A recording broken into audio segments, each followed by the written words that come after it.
এটা কি মহব্বতের সাথে আসা হলো বলেন? আর এখন আজান হয়ে গেছে, আমি হাজি সাহেব মানুষ এইখানে চার দোকানে বসে থাকলে মাই সম্বন্ধ কমে নেই, যাই হুজুর করে মসজিদে নামাজটা পড়ে আসে। এটা কি আল্লাহর মহব্বতে হইলো, খুশিতে হইলো, না সামাজিক চাপ হইলো বলেন? তাহলে মানুষ যদি খুশিতে আল্লাহকে সন্তুষ্ট করার জন্য কোন নেক কাজ করতে পেরে খুশি হয়, তাহলে সেই লোকটা ঈমানদার। সেই লোকটা কি বলেন? আমি বলছি যে আমরা এখন সুস্থ আছি, এই জন্য শুকরিয়া আদায় করি। এই সুস্থতা কত বড় নেয়ামত জানেন? এটা বুঝতেছে যারা এখন ঢাকা মেডিকেল কলেজ হাসপাতালে, পিজি হাসপাতালে, বিভিন্ন বড় বড় হাসপাতালে অসংখ্য রোগী, বিভিন্ন প্রকারের রোগী অসুস্থ হয়ে কাতরাইতেছে। সে বুঝতেছে যে সুস্থতা কত বড় নেয়ামত। আল্লাহর এক পাগল বলেন, কদরে নেয়ামত বাদে সওয়াল। বান্দার নেয়ামত যখন চলে যায় তখন বান্দা চিন্তিত হয়, আফসোস করে, ঠিক না? নেয়ামত থাকতে, দাঁত থাকতে দাঁতের মর্ম বুঝি না। তো যে অসুস্থ হয়েছে তার কাছে জিজ্ঞান সুস্থতা কত বড় নেয়ামত। আবার আমি ঝামেলা মুক্ত। এখন এই মুহূর্তে কত মানুষ জেলখানার ভিতরে দৌড়াইতেছে, ঠিক না? আবার জেলখানায় ভাইরে ধরে নিয়ে গেছে, বাবারে ধরে নিয়ে গেছে, ছেলেরে ধরে নিয়ে গেছে, এর পিছনে 10 জন দৌড়াইতে আছে। আসেন এরকম লোক? আল্লাহকে আমাদের এই সমস্ত বিপদের মধ্যে আক্রান্ত করছেন না, তাহলে শুকরিয়া আদায় করা দরকার না? এই জন্য আমরা আরো একটু শুকরিয়া আদায় করি, বলে আলহামদুলিল্লাহ। শুকরিয়া আদায় করলে লাভ না লস? আল্লাহ বলেন, লা ইন শাকারতুম লাযিদান্নাকুম।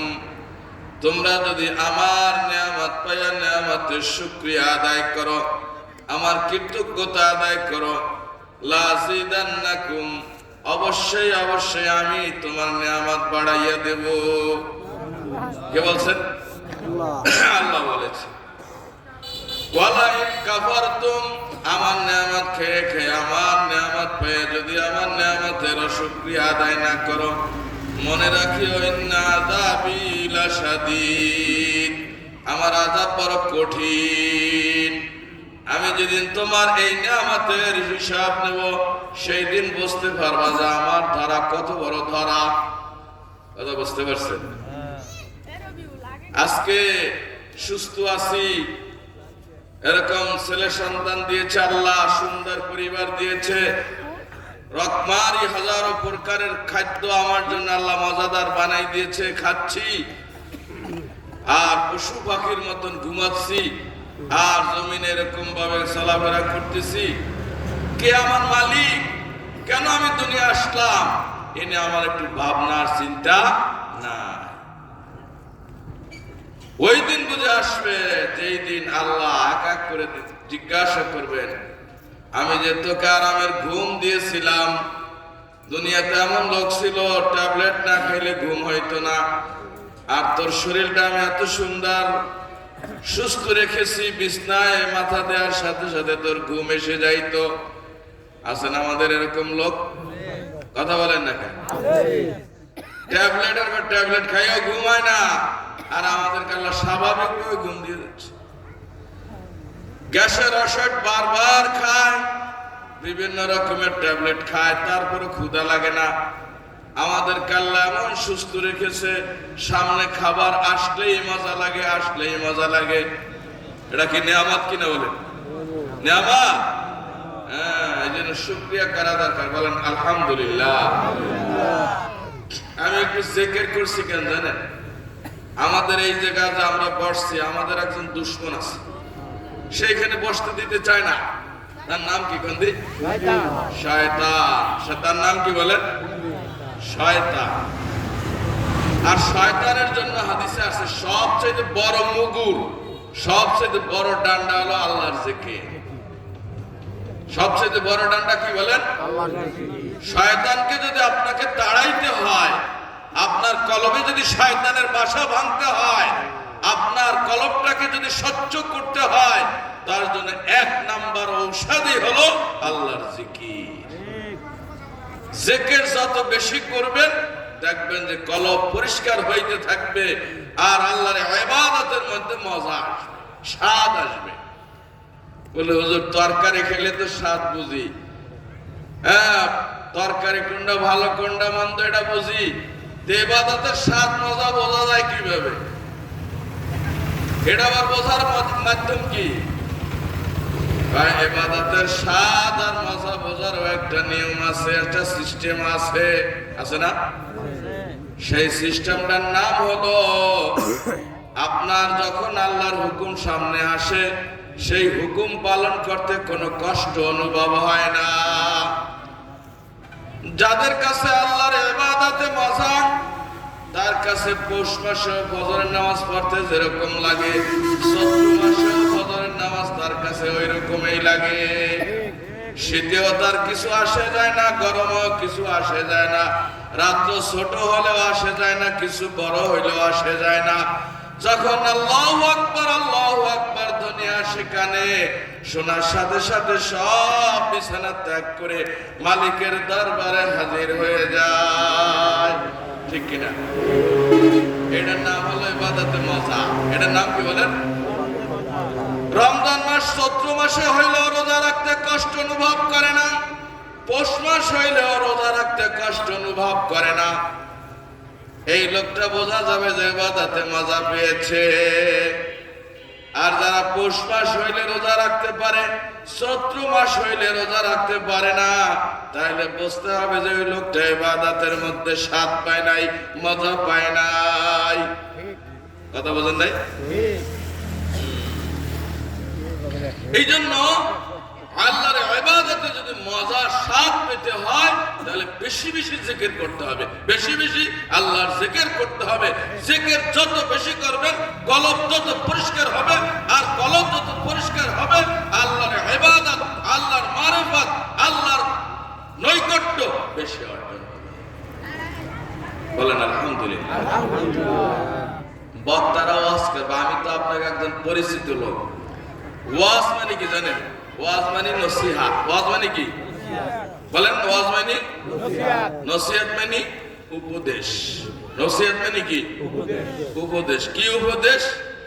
কি করলে আমি দুনিয়াতে শান্তি পাবো, পরকালে মুক্তি পাবো, কবরে মুক্তি পাবো, এগুলোর নাম হলো উপদেশ। এর নাম হলো ওয়াজ। এর নাম কি বলেন? আর এই ওয়াজের একটা পাণ্ডুলিপি আছে, একটা গাইড আছে। সেই গাইডটার নাম কি জানেন? মাউইজাতুল হাসানা। আল্লাহ বলেছেন আমার কোরআন সবচাইতে উত্তম ওয়াজ, কোরআনের ওয়াজের চাইতে আর কোন সুন্দর ওয়াজ নাই। কোরআনই হলো বড় ওয়াজ। তো কোরআনের প্রত্যেকটা কথা এটাই ওয়াজ। এটাই কি বলেন? এই ওয়াজের কিছু অস্পষ্টতা আছে, এই জন্য আল্লাহ রাসূল সাল্লাল্লাহু আলাইহি ওয়াসাল্লাম হাদিসের মাধ্যমে তার ব্যাখ্যা করে আমাদের সামনে স্পষ্ট করে দিয়েছে। তার নাম হলো হাদিস, তার নাম হলো সুন্নাত, ঠিক না? তাহলে কোরআন হাদিসের চাইতে আর বড় কোনো ওয়াজ নাই, আছে? এই জন্য আমি কোরআনের থেকে হাদিসের থেকে দুই একটা কথা বলবো। সত্যি রাজি আছেন আপনারা? সবাই শুনবেন? অনেকে আবার আওয়াজের পাগল, আমার তো আওয়াজ নাই। ওয়াজের সাথে আওয়াজ যদি হয় আরো সুন্দর হয়, এটা আল্লাহর নেয়ামত, আল্লাহ সবাই দেয় নাই। সবাই যদি কুয়াকাটার হুজুর হইতো তাহলে কুয়াকাটার হুজুরের কোনো কদর থাকতো বলেন? এই জন্য ফার্সিতে এক কবি বলছে, হার সব সবে কদর বুদে, বেকদর সবে কদর বেকদর বুদে। বছরের ৩৬৬০ দিনে যদি সবে কদর হইতো তাহলে সবে কদরের কদর থাকতো বলেন?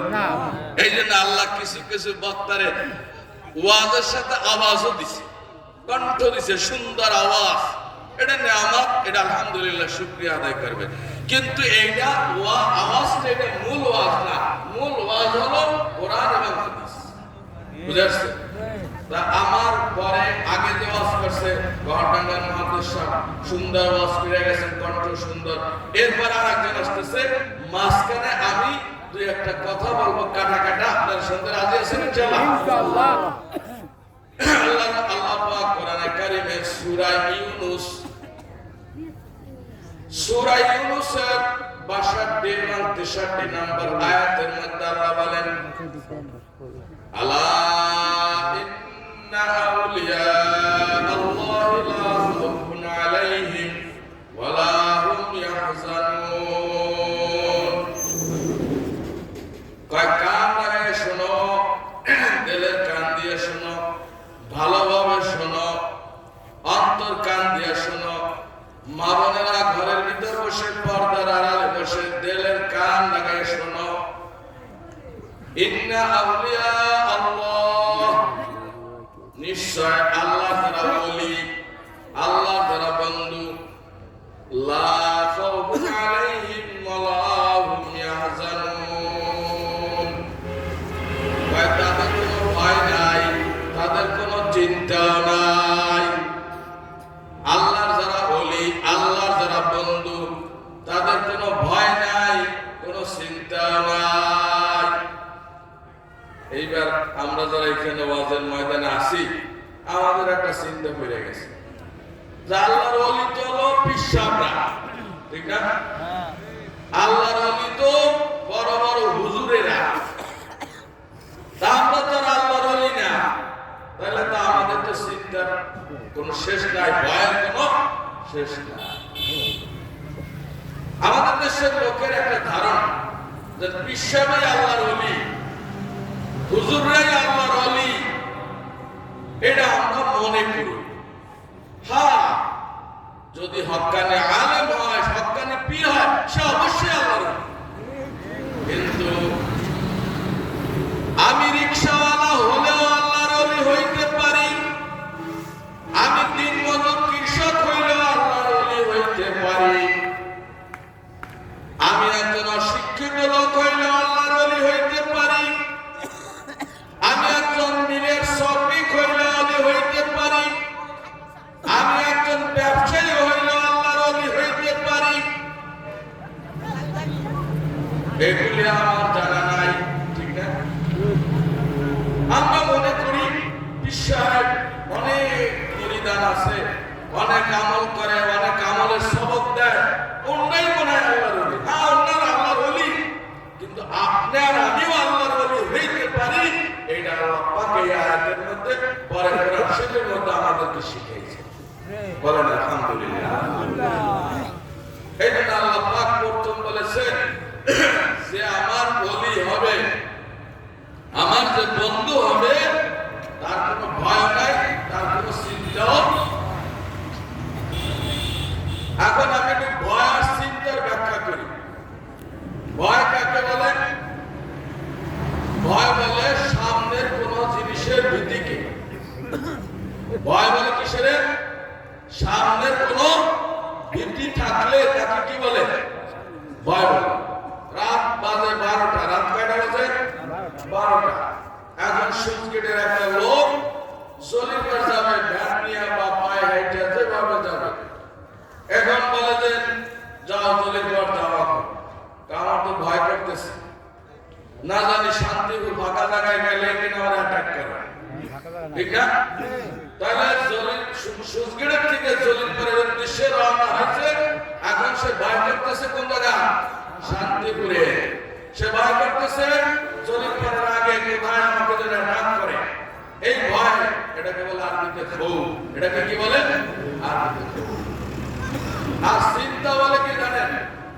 কয়েকের বাবা চিন্তায় বিভোর। কেন? কয়েক তার 5,000 টাকা হারিয়ে গেছে। আবার কয়েকের বাবা চিন্তিত কেন? তার ছেলেটা লিবিয়ার ঘাটে এখন কি বিপদে আছে। কয়েকের চিন্তিত কেন? কয় তার ছেলেটা কয়েকদিন আগে মারা গেছে।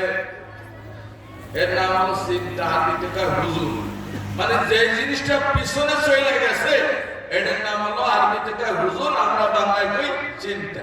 আমরা বাংলায় কি বলি? চিন্তা। তা আল্লাহ বলেন আলা ইন্না আউলিয়াল্লাহি লা খাউফুন আলাইহিম ওয়া লা হুম ইয়াহজানুন। ও আমার আল্লাহর বান্দা বান্দিগণ, ও ইমানদার বান্দা বান্দিগণ, কান লাগায়ে শোনো। তুমি যদি আল্লাহর বন্ধু হও, আল্লাহর ওলি হও, তোমাদের কোনো ভয় নাই, তোমাদের কোনো চিন্তা নাই। কিসের ভয় নাই? তোমাদের সামনে আরো দুইটি জগৎ রয়েছে। একটা হলো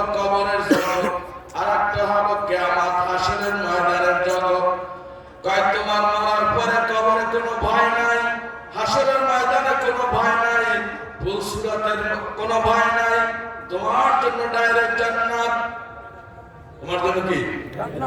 কে বলছেন? আল্লাহ।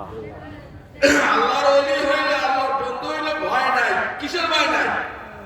সামনে যত ঘাটি আসতেছে, তোমার মওয়া, তোমার কবর, তোমার হাসর, তোমার মিজান, তোমার পুলসুরাত, তোমার হিসাব নিকাশ, কোথায় তোমার কোনো ভয় নাই। ওয়ালা হুম ইয়াহজানুন, চিন্তা নাই। চিন্তা কিসের জানেন? হুজুর কান, পাবলিক কান, শিক্ষিত কান, অশিক্ষিত কান, আমাদের মধ্যে টেনশন, দান করতে চায় না। কাইকা আমার দুটা বাচ্চা দিছে, আল্লাহ খাবে নাকি? আমি মারার পরে কেমনে চলবে না? খালি কয় মায়, কয় স্বামীকে, বাবাকে, আরে খালি খরচ করো, ওগুলো কিছু রাইখে দাও না, ওগুলো কিছু করো না। মানে আমাদের বাচ্চা কাচ্চা নিয়ে একটা টেনশন, একটা চিন্তা, ঠিক না? আল্লাহ বলেন, তুমি যদি আল্লাহর ওলি হও, আল্লাহর বন্ধু হও, তোমার বাচ্চা কাচ্চা, তোমার স্ত্রী, তোমার নাতিপুতি, তোমার বংশধরের ব্যাপারে তোমার কোনো চিন্তা নাই। দেখবা যে তুমি আমল করে যাবা, তোমার এই আমলের বদৌলতে আল্লাহ 7 পুরুষ পর্যন্ত ইজ্জতে খাওয়াবে। আল্লাহ বলেন আল্লাহুম ইয়াহজানুন, আরে আল্লাহর বন্ধু হও, তোমার ছেলেমেয়ের ব্যাপারে, তোমার স্ত্রীর ব্যাপারে, তোমার আপনজনের ব্যাপারে তোমার কোনো টেনশন নাই, তোমার কোনো চিন্তা নাই। কিন্তু শর্ত হলো কি? আল্লাহর বন্ধু হইতে হবে, আল্লাহর ওলি হইতে হবে।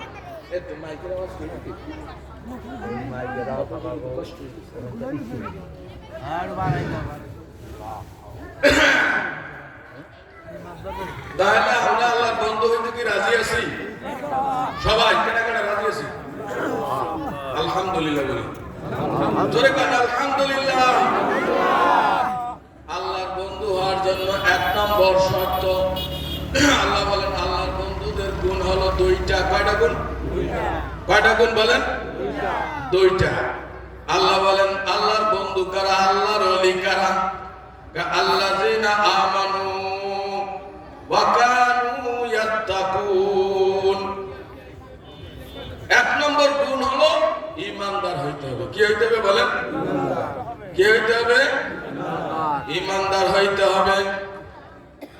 ঈমানদার আল্লাহর বন্ধু, এটা আল্লাহ তাআলা কোরআন শরীফের মধ্যে অনেক জায়গা বলেছেন। আল্লাহু ওয়ালিউল্লাযিনা আমানু, যারা ঈমানদার তারা হলো আল্লাহর বন্ধু, মানে প্রাথমিক বন্ধু। কেবল বন্ধুর খাতায় নাম লেখাইলো যে ঈমানদার, বন্ধুর খাতায় কি করছে? নাম লেখাইছে। তাহলে আল্লাহর ওলি হইতে হইলে, আল্লাহর বন্ধু হইতে হইলে 1 নম্বর শর্ত কি বলেন? ঈমান। 1 নম্বর শর্ত কি? ঈমান। আমাদের দেশের হাজার হাজার লাখ লাখ ছেলেরা ইতালি গেছে না? ইতালি যাওয়ার পরে সাগরের মধ্যে হাবুডুবু খায়। ইতালির খ্রিস্টানরা জাহাজে উঠাইয়া নাগারে ভর্তি করে, হাসপাতালে ভর্তি করে, চিকিৎসা দেয়, খাবার দেয়, আমাদেরকে থাকার দেয়, ঔষধ দেয়, কাজ দেয়, ঠিক না? খ্রিস্টান তারা কি? খ্রিস্টান। শুধু তাদেরকে নয়, সারা বিশ্বে তারা অনেক সাহায্য সহানুভূতি করে, অস্ত্র দিয়ে সাহায্য করে, এরকম ঔষধ দিয়ে সাহায্য করে, তারা বিভিন্ন খাদ্য দিয়ে সাহায্য করে। আল্লাহ বলেন, ও খ্রিস্টানেরা, ও ইহুদিরা, ও হিন্দুরা, ও বৌদ্ধরা, তোমরা দুনিয়াতে যত রকমের ভালো কাজ আছে করো, কিন্তু তোমরা আমার বন্ধু হইতে পারবা না। কেন? কেন বন্ধু হইতে পারবে না? যতই তুমি মুসলমানদেরকে সাগরের থেকে উঠাইয়া খাদ্যের ব্যবস্থা করো, চিকিৎসার ব্যবস্থা করো, কাজের ব্যবস্থা করো, তুমি খ্রিস্টান, আল্লাহর বন্ধু হতে পারবে না। কারণ তোমার মধ্যে ঈমান নাই। কি নাই? ঈমান। সব কিছু আছে তোমার, সব ভালো কাজ করো, কিন্তু আল্লাহর একাত্মবাদকে, আল্লাহ যে এক, লা ইলাহা ইল্লাল্লাহ, এই ইয়াকিন তোমার মধ্যে নাই যে সব কিছুর স্রষ্টা আল্লাহ, সব কিছুর মালিক আল্লাহ, সব কিছুর রিজিকের আল্লাহ, সব কিছুর ইজ্জতের মালিক আল্লাহ। মালিক আল্লাহ, সব কিছুর মালিক একমাত্র আমার মাওলা। এই ইয়াকিন, এই বিশ্বাস যত সময় না করবা, তুমি দুনিয়াতে যত সেবা করো, যত ভালো কাজ করো, আমার বন্ধু হইতে পারবে না। তাহলে আল্লাহর বন্ধু হওয়ার জন্য এক নম্বর গুণ কি লাগবে বলেন? কি লাগবে? ঈমান। ঈমান কেমন জানেন? ঈমান কাকে বলে? যে সব কিছু স্রষ্টাকে আল্লাহ, এই কথা বিশ্বাস করা।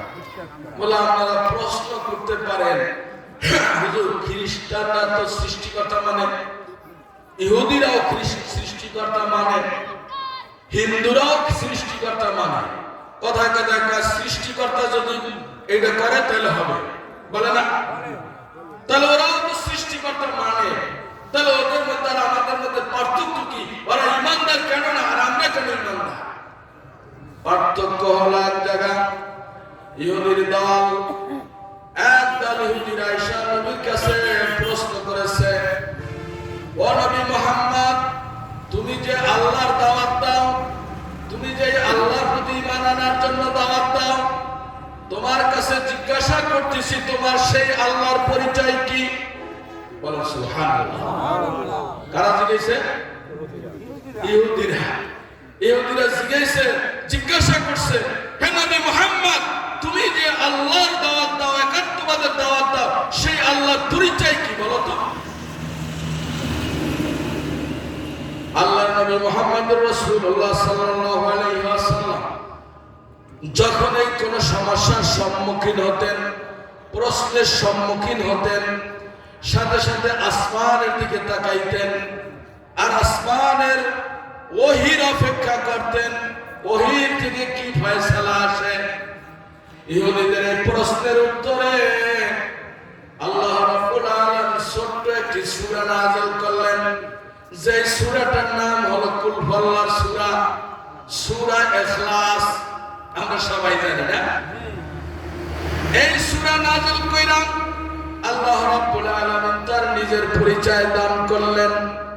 কুল, হে নবী বলেন, যে ইহুদিরা আপনার কাছে প্রশ্ন করেছে, আমার পরিচয় জিজ্ঞাসা করেছে, যেই ইহুদি হোক, খ্রিস্টান হোক, বৌদ্ধ হোক, হিন্দু হোক, যারাই আমার পরিচয় জিজ্ঞাসা করে, আপনি তাদেরকে বলে দেন, আমার পরিচয় জানিয়ে দেন, হুয়াল্লাহুল আহাদ, তিনি হলো এক, একক স্রষ্টা, একক স্রষ্টা।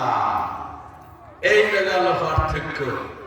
হিন্দুরা বলে 360 খোদা, কেউ কেউ 33 কোটি দেবতা, ইহুদিরা বলে 2 খোদা, খ্রিস্টানরা বলে 3 খোদা। কিন্তু আল্লাহ তার পরিচয় দিয়েছে কি? হুয়াল্লাহুল আহাদ, তিনি হলো এক। তাহলে আল্লাহ নিজের পরিচয় দিয়ে বলছে যে আমি হলো একক, একা, আমার কোনো শরীক নেই, লা শারীকা লাহ, আমার কোনো শরীক নেই। এখন যারা একাধিক খোদা মানে, তারা কি ঈমানদার হবে? তারা কি স্রষ্টার বন্ধু হইতে পারবে? কারণ স্রষ্টা তার নিজের পরিচয় দিয়ে বলতেছেন, কুল হুয়াল্লাহু আহাদ, হে নবী আপনি জগতের মানুষকে, জানকে, সমস্ত সৃষ্টিকে জানিয়ে দেন আমি হলো এক আল্লাহ। শুধু আমি একা, খালি স্রষ্টা একা তাই নয়, আল্লাহ আল্লাহুস সামাদ, আমি আল্লাহ এক। আমি আসমান বানাইছি, কেউ সাহায্য নিই নাই, আমি জমিন বানাইছি, কারো সাহায্য নিই নাই, আমি নদী বানাইছি, কারো সাহায্য নিই নাই, আমি গাছ বানাইছি, কারো সাহায্য নিই নাই, আমি জীবজন্তু যা কিছু সৃষ্টি করেছি, আমার সৃষ্টি জগতের মধ্যে আমি কারো কোনো সাহায্যের মুখাপেক্ষী নয়। এই জন্য আল্লাহ বলছেন কি?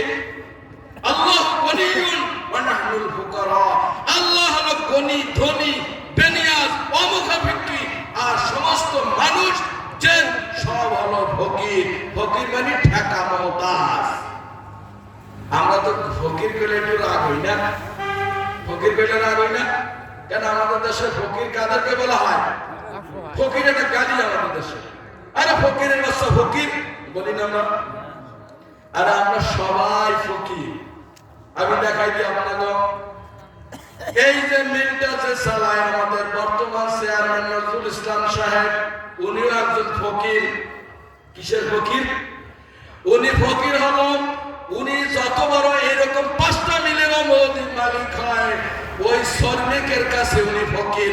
শ্রমিক ছাড়া এই মিল চালাইতে পারবে না। পারবে? কথা বলেন না কেন? পারবে? এরকম আপনার 10টা ইন্ডাস্ট্রিজের মালিক হইল, আপনি মালিক দুনিয়াতে একজন শ্রমিকের কাছে ঠেকা। আপনি যদি 10 তলা বিল্ডিং এর মালিক হন, আপনি রাজমিস্ত্রির কাছে ঠেকা। রাজমিস্ত্রি ছাড়া আপনার বিল্ডিং নির্মাণ হবে না। আপনি যদি ঢাকার শহরের 20 তলা বিল্ডিং এর বাসিন্দা হন, আপনি একজন কাঁচামরিচের ব্যাপারীর কাছে ঠেকা। ওই ব্যাপারী যদি বাজারে কাঁচামরিচ না বিক্রি করে, আপনার সালাদ তৈরি হবে না, আপনার তরকারি তৈরি হবে না। আপনি যদি 10 তলা বিল্ডিং এর মালিক হন, আপনি যদি ঢাকা শহরে গুলশানে বাস করেন, এই কয়ারপুর নয়াকান্দির একজন কৃষকের কাছে ঠেকা। কারণ ওই কৃষক যদি জমিনে ধান না লাগায়, আপনার বাদাম চাল না লাগায়, আপনি ভাত খাইতে পারবেন না। ঠিক কিনা? এইরকম ভাবে আল্লাহ বলেছেন, আর আমি যাদেরকে সৃষ্টি করছি, মানুষ বলেন, জিন বলেন, সবাই ঠেকা। আর আমি হলো বেনিয়াস, আল্লাহুস সামাদ। আমি এই আসমান লক্ষ লক্ষ বছর আগে নির্মাণ করেছি। কত বড় আসমান! আল্লাহ বলেন, আল্লাযী খালাকা সাবআ সামাওয়াতিন তিবাকা। আমি 7টা আসমান বানাইছি স্তরে স্তরে। কত বড় আসমান! এই জমিন থেকে প্রথম আকাশের ফাঁকা 500 বছরের রাস্তা। এক একটা আকাশ মোটা 500 বছরের রাস্তা। 2 আকাশের মাঝে ফাঁকা 500 বছরের রাস্তা। এরকম 7 আকাশ। এই 7 আকাশের উপরে সিদরাতুল মুনতাহা। সিদরাতুল মানে বড়ই গাছ, মুনতাহা মানে শেষ সীমানা। এই পৃথিবীর শেষ সীমানায় একটা বড়ই গাছ আছে, সেইটার নাম হলো সিদরাতুল মুনতাহা। এই সিদরাতুল মুনতাহার উপরে একটা সাগর আছে। এই সাগর গভীর হলো 500 বছরের রাস্তা। এই সাগরের উপরে আল্লাহর আরশ। এই আরশ বর্তমানে বহন করতেছে 4 জন ফেরেশতা। এই 500 বছরের গভীর এই সাগরের মধ্যে আমার ওই ফেরেশতার টাকনু পর্যন্ত পানি হয়। এত বড় ফেরেশতা বানাইছে। আল্লাহ বলেন, 7 আসমান আর জমিন, 7 জমিন 7 আসমান, এই লৌহ কলম, নদ নদী পাহাড় পর্বত সব কিছুকে আমি আমার আরশ দ্বারা বলের বিলাটার মতন বেষ্টন করে রেখেছি। বেষ্টন করে আল্লাহ বলেন, ইয়া মাশারাল জিন্নি ওয়াল ইনসি ইসতাতাতুম আন তানফুযু মিন আকতারিস সামাওয়াতি ওয়াল আরদ ফানফুযু লা তানফুযুনা ইল্লা বিসুলতান। ও জিন এবং মানুষ, তোদের যদি ক্ষমতা থাকে আমার রাজত্ব থেকে বের হয়ে যা। কাল বাইর হইতে পারবি না, যেখানে যাবি সেইখানেই আমার রাজত্ব। ঠিক কিনা? ঠিক কিনা বলেন? তাহলে প্রথম আল্লাহর বন্ধু হওয়ার জন্য 1 নম্বর গুণ কি হতে হবে? ঈমান। কি ঈমান? আল্লাহর প্রতি ঈমান। আল্লাহ কয়জন? আমরা আস্তে কথা বলবেন কি? একজন। সাদি খাইলেন কেমন? হ্যাঁ? আল্লাহ কয়জন? একজন। একজন। এই কথা যারা বিশ্বাস করে তারাই হলো মুমিন, তারাই হলো ঈমানদার, তারাই হলো আল্লাহর বন্ধু। যারা 2 খোদা বলে, 3 খোদা বলে, 360 খোদা বলে, 33 কোটি বলে, কয়জন? ওরা সব মুশরিক। ইন্নাল মুশরিকিনা ফি নারি জাহান্নাম খালিদিনা ফিহা। যারা শিরক অবস্থায় মারা যাবে ওদেরকে আমি জীবনেও মাফ করব না। আল্লাহ বলেন, ইন্নাল্লাহা লা ইয়াগফিরু আন ইউশরাকা বিহি ওয়া ইয়াগফিরু দুনা যালিকা লিমান ইয়াশা। কয়জন শিরক ছাড়া নামাজ ছাড়ছো, রোজা ছাড়ছো, যা কিছু করেছো আমি আল্লাহ ইচ্ছা করলে মাফ করে দেব। কিন্তু আমার যদি কেউ বলো আমার সাথে শরীক আছে, অমুক না হইলে এই হবে না, আল্লাহ যেই জিনিসের মালিক সেই জিনিসের মালিক কাউকে মনে করা, এইটার নাম হলো শিরক। এই জন্য আমরা ঈমানদার হতে কি রাজি আছি বলেন? কারণ আমাদের হায়াতের মালিক কে? আল্লাহ। জোরে বলেন, আল্লাহ।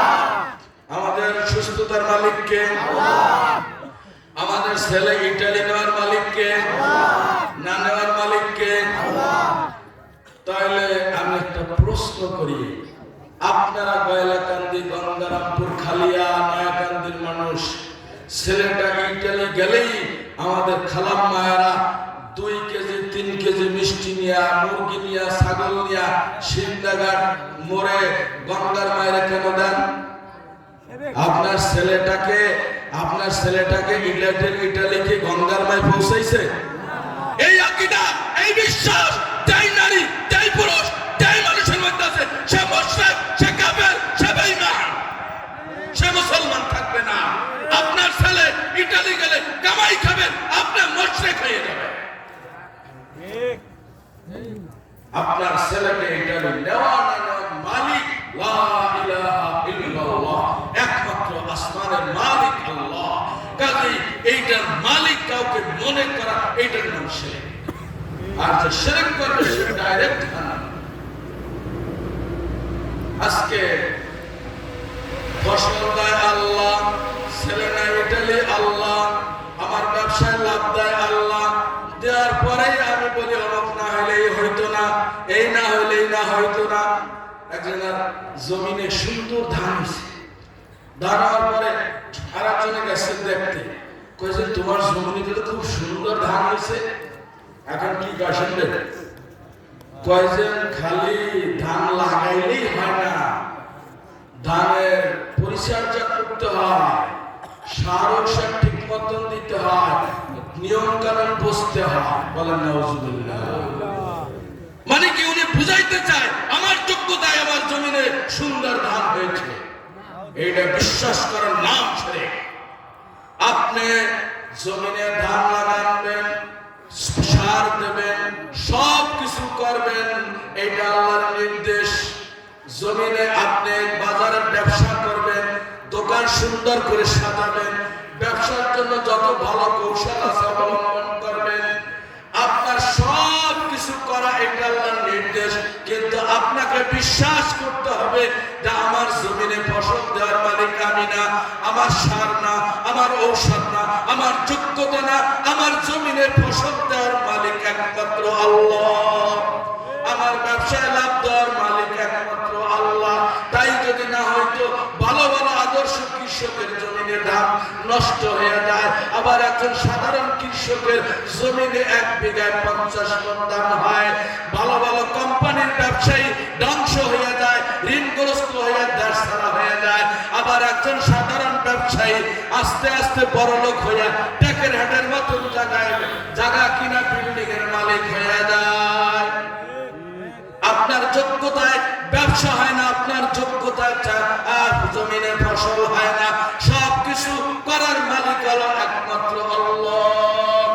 আল্লাহ বলেন ফাইযা কুদিয়াতিস সালাতু ফান্তাশিরু ফিল আরদ, কাজের নামাজ পড়ে মসজিদে বসার দরকার নাই, তুমি জমিনে ছড়াই দাও, ওয়াবতাগু মিন ফাদলিল্লাহ, হালাল রিজকের জন্য চেষ্টা করো, ভ্যান নিয়ে যাও, রিকশা নিয়ে যাও, গাড়ি নিয়ে যাও, খেতে যাও, ব্যবসায় যাও, চাকরিতে যাও, হালাল ভাবে রিজক উপার্জন করো, মসজিদে বসা জিকির করবা, আর বেশি বেশি মসজিদে সময় কাটাবা, আর বাইরে ঘুষের টাকা খাবা, সুদের টাকা খাবা, হারাম খাবা, ওই ইবাদত মসজিদে গেলে কোনো লাভ নেই। তুমি মসজিদে 5 ওয়াক্ত নামাজ জামাতের সাথে আদায় করা, তুমি হালাল রিজকের জন্য খেয়াতের কাজ করো, কৃষি কাজ করো, ভ্যান চালাও, রিকশা চালাও, ব্যবসা করো, জুতা সেলাই করো, তুমি সামান্য হালাল রিজকের জন্য যে পেশা করো, তোমার জন্য কোনো লজ্জা নাই, কোনো শরম নাই, তোমার অল্প ইবাদত তোমাকে জান্নাত দিয়ে দেবে। এই জন্য আল্লাহর বন্ধু হওয়ার জন্য 1 নম্বর শর্ত কি বলেন? ঈমান। কি ঈমান? হযরত আব্দুল্লাহ বিন হুযায়ফা রাদিয়াল্লাহু তাআলা আনহু মত ঈমান।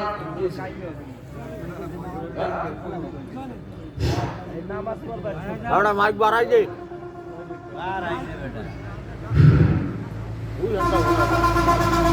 হযরত আব্দুল্লাহ বিন হুযায়ফা রাদিয়াল্লাহু তাআলা আনহু একজন সাধারণ সাহাবী ছিলেন। হযরত আব্দুল্লাহ বিন হুযায়ফা রাদিয়াল্লাহু তাআলা আনহু ইমানের কথা বললেন, ইমানের আলোচনা শেষ হলো। পৃথিবীর এক সময় মহাশক্তি ছিল রোম সম্রাট, যেটা ব্রিটেন। আবার এক সময় ছিল পারস্য সম্রাট, যেটা ছিল ইরান। এই রোম এবং পারস্য সারা পৃথিবী চালাইত। এখন যেরকম আমেরিকা, লন্ডন, এরকম পঞ্চশক্তি বড় বড় রাষ্ট্র, তারা যেরকম পৃথিবীতে এখন গোলন্দারি করে, একসময় পৃথিবীতে গোলন্দারি করত রুশ সম্রাট এবং পারস্য সম্রাট। তো রাসূলের জামানায় এদের সাথে সরাসরি যুদ্ধ হয়। এরা হলে কেতাব ছিল রোম। তো রাসূলের পরে ওমর রাদিয়াল্লাহু তাআলা আনহুর জামানায় এই রোম সম্রাটদের সাথে একটা যুদ্ধ হয় সাহাবাদের। এইখানে রোম সম্রাটের সেনাবাহিনীকে রোম সম্রাট একটা নির্দেশ দিয়েছে যে মুসলমানরা অল্প অল্প লোক, নিরস্ত্র লোক আমাদের বড় বড় বাহিনীর মোকাবেলায় বিজয় লাভ করে, ওদের মধ্যে কি শক্তি এটা পরীক্ষা করতে হবে, এটা জানতে হবে। তোমরা যে কোনো বিনিময়ে মুসলমানদের একদল ধরে নিয়ে আসবে। যুদ্ধ হারাও যেত, কিন্তু কিছু মুসলমান অবশ্যই ধরে নিয়ে আসতে হবে। তখন আব্দুল্লাহ বিন হুযায়ফা রাদিয়াল্লাহু তাআলা আনহু সহ তার কয়েকজন সাহাবী সঙ্গী এই রোমের কালবে রোম বলা হয়তো রোমের কুকুর, এই রোম সম্রাটের সামনে ধরা পড়ে। এই সেনাবাহিনী ধইরা বাদশার কাছে নিয়ে গেছে, বলছে যে স্যার এই যে নিয়ে আসছে। তো হযরত আব্দুল্লাহ বিন হুযায়ফা রাদিয়াল্লাহু তাআলা আনহুকে বলেছে, এই মুসলমান আব্দুল্লাহ বিন হুযায়ফা, কিসের জন্য আসছো? খ্রিস্টানদের সাথে যুদ্ধ করতে কি চাও? ক্ষমতা লাগবে? তাহলে তোমাকে, যদি তোমার ইসলামকে ত্যাগ করো, তাহলে এই রোম রাজ্যের তোমাকে একটা অংশ তোমাকে দিয়ে দিতে হবে। বলছে যদি তুমি সুন্দরী রমণী চাও, তাহলে আমার সুন্দরী রমণী আছে, তোমার সঙ্গে বিবাহ দেওয়া হবে। তুমি যা চাও তাই দেওয়া হবে, কিন্তু তোমার জন্য শর্ত হলো তুমি ইসলাম মুসলমানিত্ব ছেড়ে দিতে হবে, তোমাকে খ্রিস্টান হতে হবে। হযরত আব্দুল্লাহ বিন হুযায়ফা রাদিয়াল্লাহু তাআলা আনহু বলেন, ওরা রোমের কুকুর, রোম সম্রাট শুনে নাও, আমরা এমন এক সত্তার, এমন এক মালিকের উপরে ঈমান এনেছি। তুমি এই রাষ্ট্রীয় ক্ষমতা কেন, তুমি যদি বলো 7 আসমানের মালিক বানাইয়ে দেবা, 7 জমিনের মালিক বানাইয়ে দেবা, দুনিয়ার সব সুন্দরী রমণীদেরকে বিবাহ দেবা, যত মজাদার খাবার আছে সব কিছু দেবা, তবু তার বিনিময়ে আমরা ঈমান ছাড়তে রাজি না। বলেন সুবহানাল্লাহ।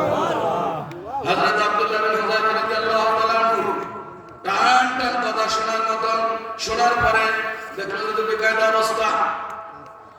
তার দোসরদেরকে বলল, এই মুসলমানকে জেলখানায় বন্দী করুন, খাদ্য খাবার সব বন্ধ করে দাও, 1 সপ্তাহ পর্যন্ত কোনো খাদ্য দেবে না।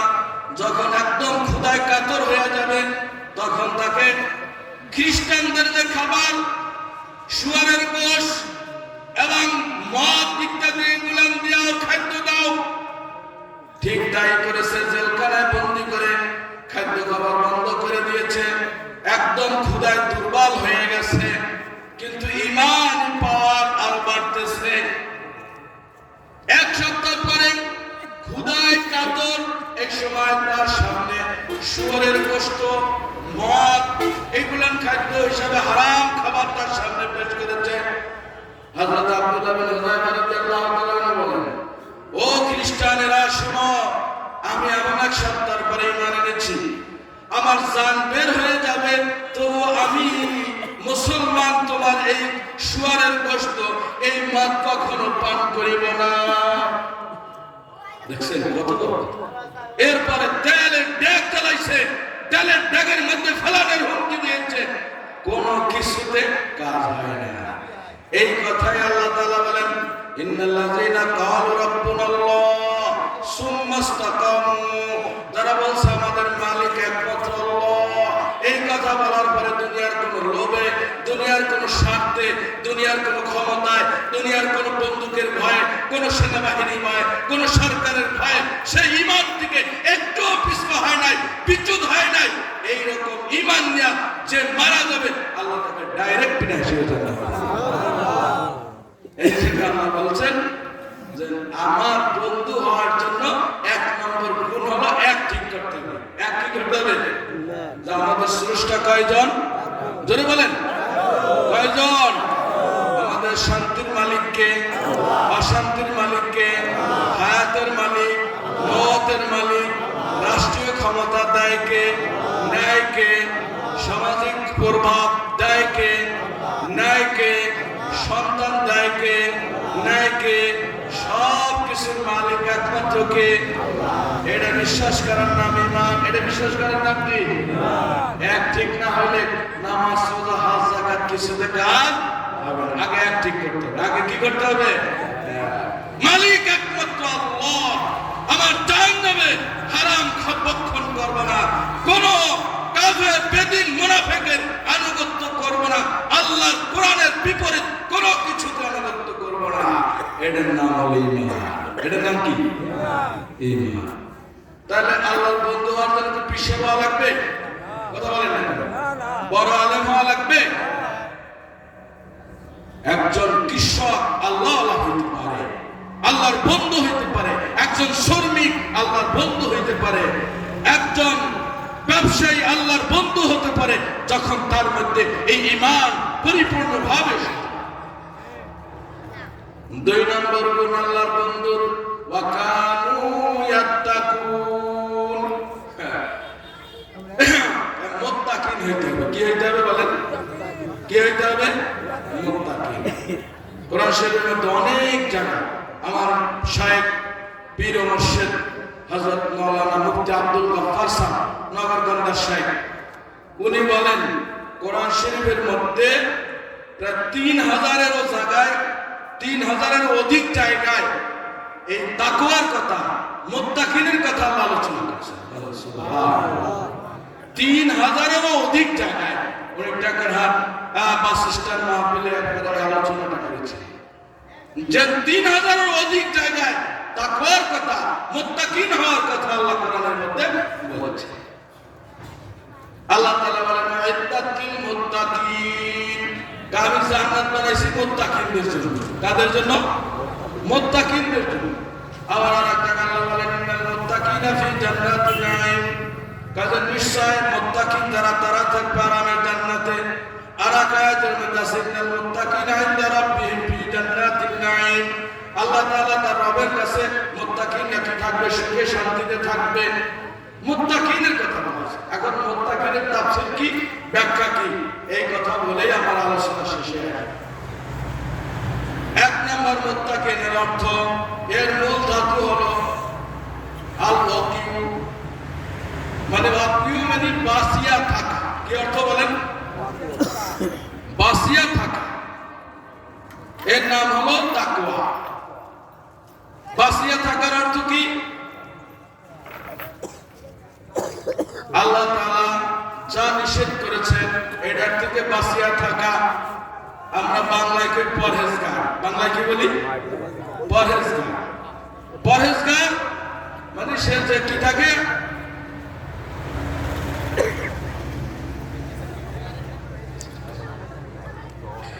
এখন শুনেন, এক নম্বর অর্থ মুত্তাকিনের, যে মুত্তাকিন কাকে বলে? পরহেজগার। পরহেজগার মানে যে আল্লাহর নাফরমানি, আল্লাহর নিষিদ্ধ কাজের থেকে দূরে থাকে, বেঁচে থাকে, তাকে বলে কি? মুত্তাকিন। এক অর্থ। আর একটা অর্থ মুত্তাকিন অর্থ হলো খোদা ভীরু, যে আল্লাহকে ভয় করে। আল্লাহকে ভয় করার অর্থ কবরের আযাবকে ভয় করা, জাহান্নামের আযাবকে ভয় করা, যে আমি যদি নাফরমানি কইরা কবরে যাই কবরের শাস্তি হবে, জাহান্নামের আগুনে জ্বলতে হবে, দগ্ধ হইতে হবে। এই ভয় করার নাম হলো কি? তাকওয়া। মুত্তাকিন যে আল্লাহকে ভয় করে, আল্লাহর আযাবকে ভয় করে। হযরত ওমর ফারুক রাদিয়াল্লাহু তাআলা আনহু তাফসীরে মাযহারের মধ্যে আল্লামা সানাউল্লাহ ফারিউদ্দি রাহমাতুল্লাহ আলাইহি উল্লেখ করেছেন যে মুত্তাকিন কাকে বলে? কারণ মুত্তাকিন হলো ইমতিসালুল আওয়ামির ওয়া ইজতিনাবুন নওয়াহি। অর্থাৎ মুত্তাকিন হলো সমস্ত আল্লাহ তাআলার হুকুমগুলিকে নবীর সুন্নাত তরিকায় আমল করে, আর আল্লাহ তাআলা যা নিষেধ করেছে এগুলো সবগুলি বর্জন করে ছেড়ে দেয়, একে বলা হয় মুত্তাকিন। বুঝে আসছে কথা? হ্যাঁ, তাহলে আল্লাহর বন্ধু হওয়ার জন্য 1 নম্বর গুণ কি? ঈমান। কথা ওয়াজ মনে রাখতে হবে, কিন্তু ওয়াজ বাড়ি নিতে হবে। 1 নম্বর গুণ কি? ঈমান, ঈমানদার হইতে হবে। 2 নম্বর গুণ, এই 2 নম্বরের মধ্যে 2টা বলেন করণীয়, জোরে বলেন করণীয়, বর্জনীয়, করণীয়, বর্জনীয়।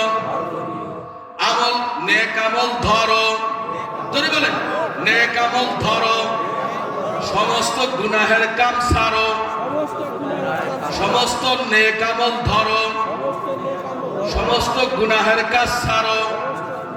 বলেন নামাজ পড়ো, রোজা রাখো, হজ করো, যাকাত দাও, মানুষের সাথে ভালো ব্যবহার করো, আত্মীয়দের সাথে ভালো ব্যবহার করো, প্রতিবেশীর সাথে ভালো ব্যবহার করো, হকদারের হক আদায় করো, হালাল খাও, পবিত্র খানা খাও, সকলের সাথে অধীনস্থদের হক আদায় করো। এগুলো করো। কারণ সুদ খাইও না, ঘুষ খাইও না, পরের হক নষ্ট করিও না, ভাইয়ের হক নষ্ট করিও না, ব্যবসায়ী হইলে মালের মধ্যে ভেজাল দিও না, কৃষক হইলে অন্যের জমি আইল ভাঙ্গিয়া দখল করিও না, জানিয়া শুনিয়া ভাইয়ের হক নষ্ট করিও না, জানিয়া শুনিয়া বোনের হক নষ্ট করিও না। এগুলো হলো করিও না। বলেন করণীয়, বর্জনীয়, করণীয়। তাহলে আল্লাহর বন্ধু হইতে মাত্র 3টা কাজ। আল্লাহর একাত্মবোধকে বিশ্বাস করা, আল্লাহর একাত্মবোধকে বিশ্বাস করা। 2 নম্বরে সমস্ত আল্লাহ যা করতে বলছে এই সমস্ত আমলগুলিকে নবীর তরিকায় আমল করা, আর আল্লাহ যা নিষেধ করেছে তার থেকে দূরে থাকলেই আপনি আর আমি কি হব? আল্লাহর ওলি, আল্লাহর বন্ধু। আপনাকে ওলি হওয়ার জন্য কোনো পিশাব হতে হবে না, কোনো মুক্তি হইতে হবে না, কোনো মুহাদ্দিস হইতে হবে না, শিক্ষিত হইতে হবে না, আপনার কোনো বড় মাদ্রাসার হুজুর হইতে হবে না। হ্যাঁ, পিশাব আল্লাহর ওলি, বড় হুজুর আল্লাহর ওলি, শিক্ষক আল্লাহর ওলি, কিন্তু একজন কৃষক, একজন শ্রমিক, একজন রিকশাওয়ালাও সে আল্লাহর ওলি হইতে পারে। ঠিক কি না? পারে কি না? এই কাম 3টা করবে। আল্লাহ প্রথম বলছে কোনো ভয় নাই, চিন্তা নাই, আর একটা সুসংবাদ শুনে। আল্লাহ বলেন লাহুমুল বুশরা ফিল হায়াতিদ দুনিয়া ওয়া ফিল আখিরাহ। কয় যারা আল্লাহর বন্ধু হবে তাদের জন্য দুনিয়ায় সুসংবাদ, পরকালেও সুসংবাদ। আল্লাহ বলেন লা তাবদিলা লিকালিমাতিল্লাহ। তাই আমার বন্ধুদের জন্য দুনিয়ায় সুসংবাদ, পরকালেও সুসংবাদ। এইটাই হলো আমার নীতি, এইটাই হলো আমার নীতি। এর মধ্যে কোনো পরিবর্তন হবে না, এর মধ্যে কোনো কি হবে না? পরিবর্তন হবে না। যালিকা হুয়াল ফাউজুল আযীম। এইটাই হলো বড় সফলতা, এইটাই হলো বড় বিজয়। তাহলে আল্লাহর বন্ধু হইতে কেডা কেডা রাজি আছেন? সবাই রাজি আছেন না? আলহামদুলিল্লাহ, আল্লাহ কবুল করুন। আমাদেরকে সকলকে, বক্তা শ্রোতা সকলকে, মহিলা পুরুষ সকলকে আল্লাহর ওলি, আল্লাহর বন্ধু হওয়ার তৌফিক দান করুন। আমাদের মা বোনদের মধ্যে একটা ধারণা, আরে এত সব হলো হুজুর কাম, এরা সব হলো পুরুষের কাম। কারণ ওরা মসজিদে যায়, জামাতে নামাজ পড়ে, জানাজায় যায়, ওয়াজে যায়, আল্লাহর ওলি হইলে ওরা হবে, আমরা কেমন হবে? ঠিক না? আল্লাহ বলেন যে ও মায়েরা শোনো, তোমরাই হলো বড় অলি, তোমরাই হলো বড় আল্লাহওয়ালা। আল্লাহ তাআলা ইসলামের ইতিহাসে বলেন ইসলামের জন্য সর্বপ্রথম শাহাদাত বরণ করেছেন একজন মহিলা, তার নাম হলো হযরত সুমাইয়া রাদিয়াল্লাহু তাআলা আনহা। বলুন সুবহানাল্লাহ। ইসলামের জন্য সর্বপ্রথম শাহাদাতের শরবত পেয়ালা করেছেন একজন মা, তার নাম হলো হযরত সুমাইয়া রাদিয়াল্লাহু তাআলা আনহা। আল্লাহর নবী বলেন আমার ইসলাম প্রসারের জন্য আমার দুঃখের দিনে, আমার বিপদের দিনে, আমার খাদিজার মালের দ্বারা আমি যে উপকৃত হয়েছি, আমি আর কারো মালের দ্বারা এত উপকৃত হই নাই। বলেন সুবহানাল্লাহ। কিতাবের মধ্যে এসেছে, যখন হাদিসের কিতাব খুলি দেখি যে মহিলাদের মধ্যে হযরত আয়েশা সিদ্দিকা রাদিয়াল্লাহু তাআলা আনহা, যার 7 বছর বয়সে নবীর সাথে বিবাহ হয়েছে, 9 বছরে নবীর ঘরে এসেছে, 18 বছর বয়স পর্যন্ত নবীর ঘর করেছে। আমাদের দেশের মেয়েদের সাধারণত বিয়ে হয় 18 বছরের পরে, ঠিক না? মাত্র 7 বছরের থেকে 18 বছর মানে 11 বছর নবীর সোহবতে রয়েছে। এই 11 বছরে আম্মা জান আয়েশা সিদ্দিকা রাদিয়াল্লাহু তাআলা আনহা এমন মেধাবী ছিলেন, এমন চৌকান্না ছিলেন, এত স্মার্ট ছিলেন, রাসূলের ইন্তেকালের পরে হযরতে সাহাবায়ে কেরাম বড় বড় মাসলার সমস্যার সমাধানের জন্য ফতোয়া আনতে যাইতেন হযরতে আম্মা জান আয়েশা রাদিয়াল্লাহু তাআলা আনহার কাছে। কোন গভর্নর যখন কোন সমস্যায় পড়ে যেতেন, যখন সমাধান না পেতেন, হযরত আম্মা জান আয়েশা রাদিয়াল্লাহু তাআলা আনহার কাছে চিঠি লিখতেন। সাহাবায়ে কেরাম ভোট বসে যখন কোন মাসলার সমাধান করতে না পারতেন, হযরত আম্মা জান আয়েশা রাদিয়াল্লাহু তাআলা আনহার কাছে এরকম কি করতেন, লোক পাঠাইতেন, যাও আম্মা জান আয়েশা রাদিয়াল্লাহু তাআলা আনহা কি ফতোয়া দেয়। বলেন সুবহানাল্লাহ। আমরা বড় পেছনের দিকে লাগাই না, জানতে এত মহিলাকে ফজিলেন, তাহলে আমাকে খালেদা যে হাসিনা সমস্যা কাটে, অন্য রাষ্ট্র চালাবার একটা সমস্যা কাটে, ওই জায়গায় আল্লাহ নিষেধ করছে। ওই জায়গায় কি করছে? নিষেধ করছে। বুঝছেন? যেটুক আছে ওটুক করেছে। যুদ্ধে গেছেন, সাহাবাদের সাথে সেবা করছেন তাবুর মধ্যে, তারা হাতিয়ার নিয়ে শত্রুর মোকাবেলায় যুদ্ধ দেয় না, হাতিয়ার আগেই দিছে, যুদ্ধের আসবাব আগেই দিছে সাহাবায়ে কেরাম, কিন্তু তারা কাফেরের মোকাবেলায় এরকম হাতিয়ার নিয়ে যুদ্ধ করে না। কথা বুঝেছেন? যেটুকু ইসলাম বলেছে অতটুকু মানতে হবে, বেশি আবেগ করা যাবে না। আর একটা ঘটনা শুনাই। হযরত ওমর ফারুক রাদিয়াল্লাহু তাআলা আনহু যখন খেলাফতের আধিপত্য গ্রহণ করলেন, 10 বছর 6 মাস রাষ্ট্র চালাইলেন। কেমন রাষ্ট্র চালাইছিলেন জানেন? হযরত ওমর ফারুক রাদিয়াল্লাহু তাআলা আনহুর যুগে 23,40,000 বর্গ মাইল পর্যন্ত ইসলামী হুকুমত প্রতিষ্ঠিত হয়েছিল। 13টা শহরে ইসলামী রাজধানী কায়েম করেছিলেন। যেই খেলাফতের আমলের অবস্থা ছিল, সিরিয়ার থেকে, ইয়ামানের থেকে একজন যুবতী নারী রাত 12টার সময় মদিনার উদ্দেশ্যে রওনা হলেও তার টেনশন ছিল না, কোনো প্রেশার ছিল না যে আমি মদিনায় পৌঁছাইতে কোন একজন যুবক আমাকে টিজিং করবে, আমাকে প্রতারণা করবে, আমার দিকে কুনজরে তাকাবে, এরকম কোনো টেনশন ছিল না।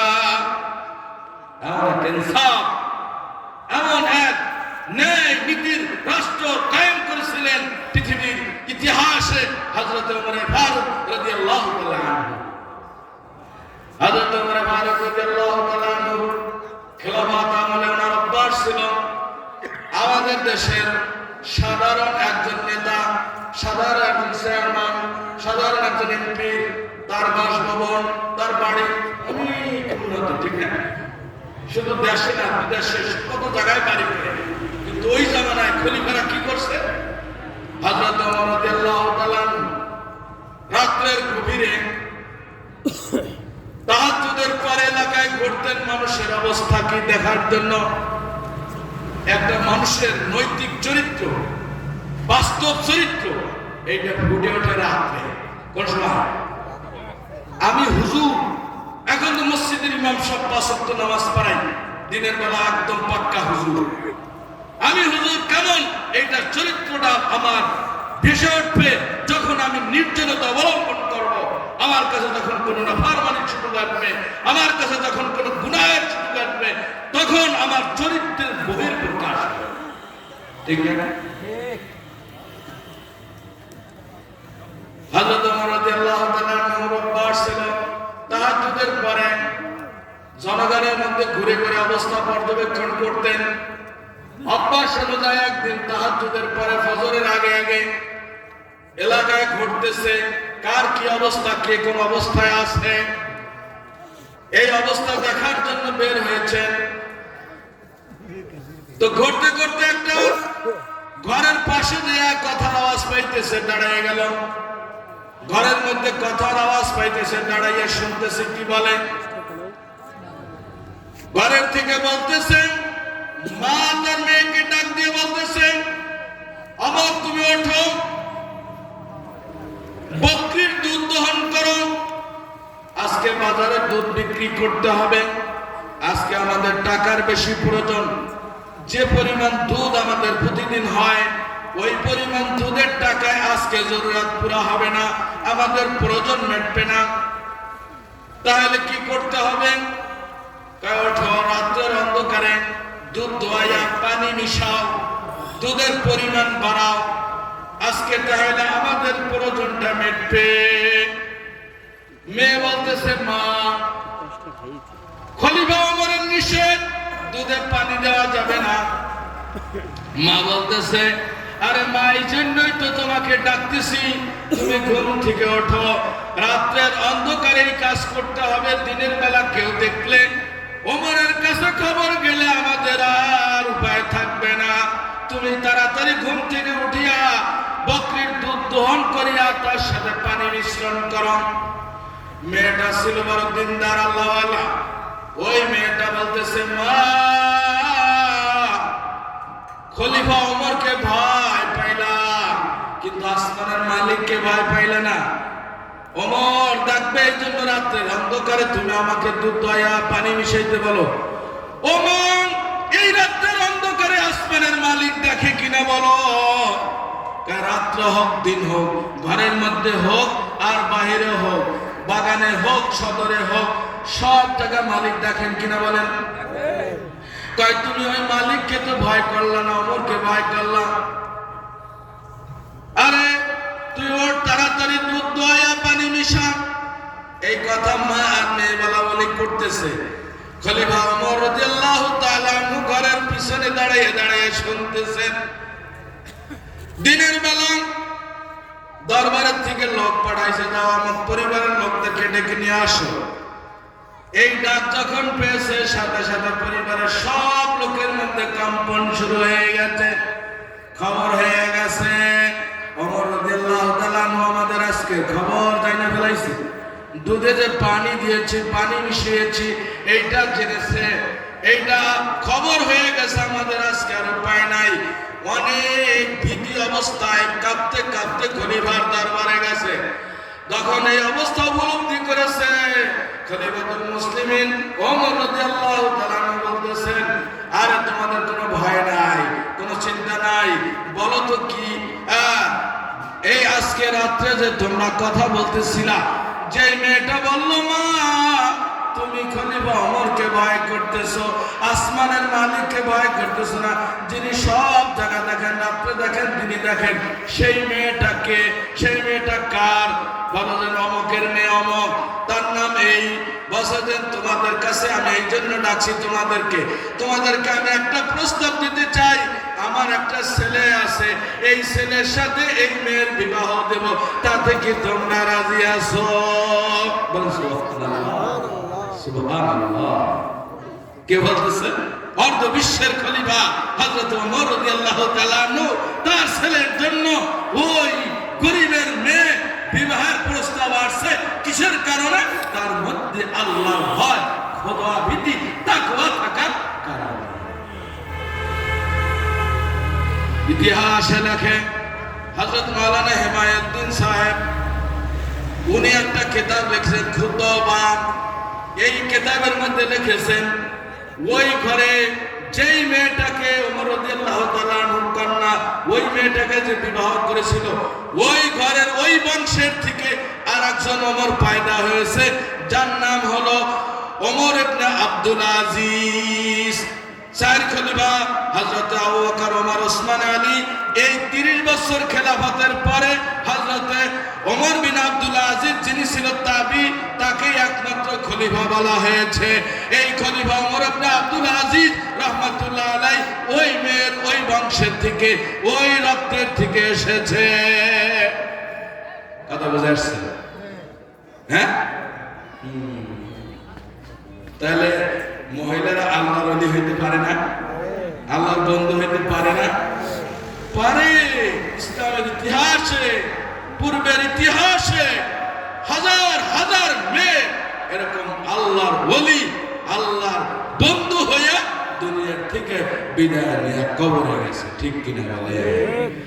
যাদের ঘরে পয়দা হয়েছে আব্দুল কাদের জিলানী, যেই ঘরে পয়দা হয়েছে ইমাম আবু হানিফা, যেই ঘরে পয়দা হয়েছে সদর সাহেব, যেই ঘরে পয়দা হয়েছে শামসুল হক ফরিদপুরি, যেই গর্ভে পয়দা হয়েছে সরমনার পীর সাহেব ইসহাক রহমাতুল্লাহ আলাইহি, যেই ঘরে পয়দা হয়েছে হযরত নিসারউদ্দিন রহমাতুল্লাহ আলাইহি, যেই ঘরে পয়দা হয়েছে হযরত উজানির কারি ইব্রাহিম রহমাতুল্লাহ আলাইহি, যেই গর্ভে পয়দা হয়েছে হযরত দরবেশ শাহ হুজুর রহমাতুল্লাহ আলাইহি। ঠিক না? যেরকম শ্বাস সেরকম পিঠ। আমাদের দেশে একটা কথা বলে, একটা শিক্ষিত মা দাও, আমি তোমাকে একটা শিক্ষিত জাতি দেব। এ কথা আছে না? আমি বলি একটা শিক্ষিত না, একটা মুত্তাকিন মা দাও, একটা খোদা ভীতিওয়ালা মা দাও, একটা আল্লাহওয়ালা মা দাও, তাহলে তোমাদেরকে একটা সোনার স্বর্গীয় জীবন দান করব। আজকে রাষ্ট্র চালায় কেডা বলেন? কথা বলেন না কেন? মানুষ। রাষ্ট্রকে চালায়, সমাজকে চালায়, ব্যবসা কারা করে, খেত কারা করে।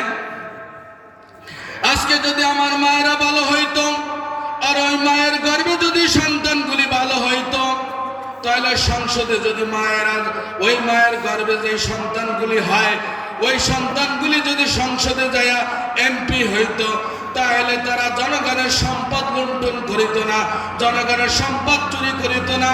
চোরারা বাঁচবে 100 বছর, তারা 500 কোটি টাকা চুরি করত না।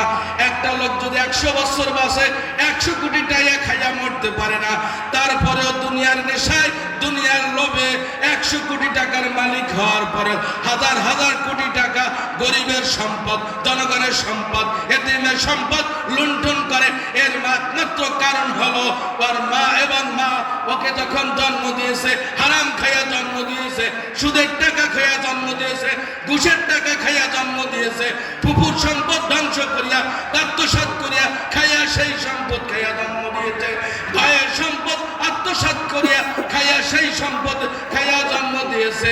যার কারণে চোর, বাটপার আর লম্পার পয়দা হওয়ার কারণে ওগুলা রাষ্ট্র চালাইলেও আত্মসাৎ করে, সমাজে গেলেও ঘুষ খায়, ব্যবসায় গেলেও ধোকা দেয়, খেতে গেলে মানুষের আইল ভাঙ্গে। ঠিক কিনা বলেন? এই জন্য আল্লাহ হযরত ওমর রাদিয়াল্লাহু তাআলা আনহু দেখেন গরিবের মেয়েটাকে কেন নিয়েছে? মুত্তাকিন হওয়ার কারণে। আমাদের দেশে কি তবলিগওয়ালা, কি হুজুর, কি মুসল্লি ছেলে বিয়ে দেবে, বন্ধু বান্ধব কাছে বলে আমার ছেলেকে বিয়ে দেব, একটা মেয়ে দেখে, তা কোন ধরনের মেয়ে চায়? তা উঁচু লম্ব সুন্দর, উঁচু লম্বা সুন্দর। কোনদিন মুখ দিয়ে কয় না যেন একজন দিনদার মেয়ে আমার জন্য দিয়ে, আল্লাহর ভয় আছে এরকম একটা মেয়ে দেখে, 5 ওয়াক্ত নামাজ সময় মতন পড়ে, পর্দার মধ্যে থাকে এরকম একটা মেয়ে দেখে এ কথাটা বলে না। তেঁতুল গাছ লাগাইয়া কমলার আপেলের আশা করলে হবে না, হবে? আপনার ঘরে এনেছেন বদ্দিন, আপনার ঘরে আনছেন নাফরমান, আপনার ঘরে আনছেন বাটপারের মায়া, আর আপনি শ্বশুর শাশুড়ি হইয়া আপনি তার থেকে সেবা চান, এটা অসম্ভব, অসম্ভব। এই জন্য আল্লাহ পাক কোরআনে কারীমের মধ্যে এই কথা বলে, তুমি যদি আমার বন্ধু হইতে চাও, আমার একাত্মবাদের বিশ্বাস করার সাথে সাথে তুমি আমার সমস্ত হুকুমগুলি আমার নবীর তরিকায় আমল করো। আল্লাহর হুকুমের মধ্যে 1 নম্বর হুকুম নামাজ। বলেন 1 নম্বর হুকুম কি? নামাজ। এর সবচেয়ে বড় হুকুম কি বলেন? জোরে বলেন। নামাজ। কয় পার্সেন্ট মানুষ নামাজ পড়ি আমরা? কয় পার্সেন্ট? 20%। কয় পার্সেন্ট? 20%। এর মধ্যে আবার 3 ভাগ, আমার হিসাব ধরিয়ে রেখেন, মিলাইয়েন। 20% লোক নামাজ পড়েন, এই 20% এর মধ্যে 5% আছে সূরা জানে, আত্তাহিয়াতু জানে, দুরূদ শরীফ জানে, দোয়া মাসুরা জানে, দোয়া কুনুত জানে, ফরজ ওয়াজিব সুন্নাতে মুআক্কাদা মুস্তাহাব জানে। আর 5% আছে তারা খালি মসজিদে যায় আর আসে, তারা সূরাও জানে না, দোয়া কুনুতও জানে না, আত্তাহিয়াতও জানে না, দুরূদ শরীফও জানে না। আর 5% আছে এরকম ভাবে সূরা 2-1টা জানে, আত্তাহিয়াতও জানে না, দুরূদ শরীফ জানে না, দোয়া মাসুরা জানে না। কয় পার্সেন্ট হলো? 15%।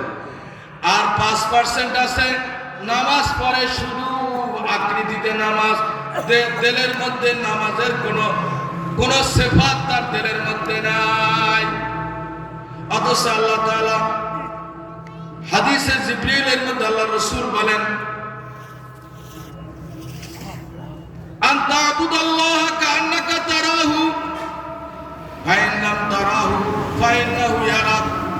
নামাজ পড়ো, রোজা রাখো, হজ করো, যাকাত করো, যে কোনো ইবাদত করো, তোমার মধ্যে 2 ধরনের চিন্তা অবশ্যই থাকতে হবে।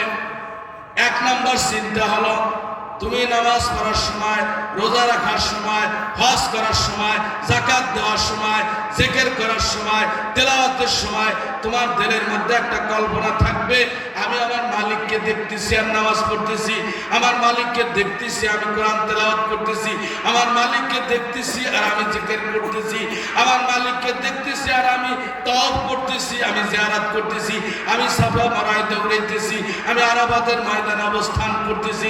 সব ইবাদতের মধ্যে তোমার প্রথম একটা দরজা, তোমার মুশাহাদার দরজা তৈরি করার চেষ্টা করতে হবে যে আমি আমার মাওলাকে, আমার মালিককে দেখতেছি। এই মুশাহাদার দরজা দিয়ে হাসিল করতে না পারো, ফাইন্নাম তারাহু ফাইন্নাহু ইয়ারাক, তাহলে কমপক্ষে তোমার দিলের মধ্যে এতটুকু মুরাকাবা আসতে হবে, এতটুকু ধ্যান আসতে হবে যে আমার মালিক আমাকে দেখতেছে, আমার নামাজের অবস্থা আমার মালিক দেখতেছে, আমার জিকিরের অবস্থা আমার মালিক দেখতেছে, আমার তেলাওয়াতের অবস্থা আমার মালিক দেখতেছে, আমার সমস্ত কাজ কর্ম যা কিছু আমি করতেছি, ইবাদত বন্দেগী, আমার মালিক আমাকে দেখতেছে। ঠিক কিনা বলেন? হ্যাঁ। এখন আসেন, মুত্তাকিনের গুণ কয়টা? 2টা। কয়টা বলেন? 1 নম্বরে করো আর কিছু ছাড়ো, কিছু করো কিছু ছাড়ো। একজন পুরুষ 5 ওয়াক্ত নামাজ জামাতে পারে, তাহাজ্জুদ পড়ে, ওয়াজে যায়, সব কিছু করে, আবার সুদের ব্যবসা করে, আল্লাহর ওলি হতে পারবে কিনা বলেন? কথা বলেন না। নামাজ পড়ে, তাহাজ্জুদ পড়ে, জিকির করে, ওয়াজ ময়দানে, ওয়াজের মাহফিল একটাও ছাড়ে না, আবার সুদের ব্যবসাও করে, যেই সুদের মধ্যে আল্লাহ আল্লাহ রাসূল অভিশাপ করেছে, যার গুনাহের প্রায় ৭২টা ধারা আল্লাহ আল্লাহ রাসূল বর্ণনা করেছে। সে নামাজ পড়ে, তাহাজ্জুদ পড়ে, সব কিছু করে, আবার সুদি কারবারও করে। এই নামাজি, এই রোজাদার, এই ওয়াজ শুননেওয়ালা, সে কি আল্লাহর বন্ধু হইতে পারবে? কথা বলেন না, পারবে? তাহলে নামাজ পড়ব, তাহাজ্জুদ পড়ব, জিকির করব, ওয়াজ শুনব, সব কিছু করব, আমি সাথে সাথে সুদের ব্যবসাকে ছেড়ে দেব। সুদের ব্যবসা ছেড়ে দেব। আপনারা রাগন না আমার কথা?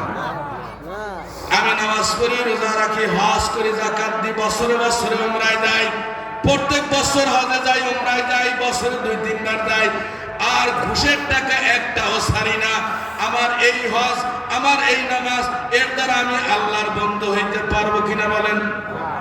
পারবো? হ্যাঁ।